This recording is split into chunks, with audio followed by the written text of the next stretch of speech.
হাইকোর্টের নির্দেশের জেরে বিপাকে পড়েছিলেন সরকারি কর্মীদের একাংশ। জল গড়ায় সুপ্রিম কোর্ট অবধি। শীর্ষ আদালতের দ্বারস্থ হন ক্ষুব্ধ এবং বিপাকে পড়া সরকারি কর্মচারীদের একটি অংশ।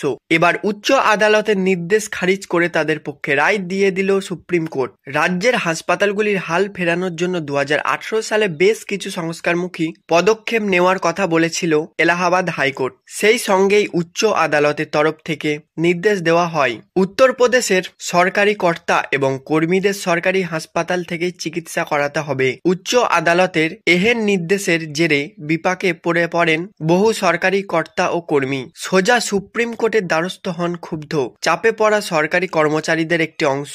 এবার সেই মামলাতেই হাইকোর্টের নির্দেশ খারিজ করে দিলেন প্রধান বিচারপতি সঞ্জীব খান্না এবং বিচারপতি সঞ্জয় কুমার। এর ফলে স্বস্তি পেলেন সরকারি কর্তা ও কর্মীরা। সুপ্রিম কোর্টের তরফ থেকে বলা হয়েছে, এই ধরনের নির্দেশের ফলে সরকারি নীতিগত সিদ্ধান্তে হস্তক্ষেপ করা হয়েছে ও রোগীর চিকিৎসা পরিষেবা পাওয়া সম্বন্ধিত এখতিয়ারে হস্তক্ষেপ করা হয়েছে।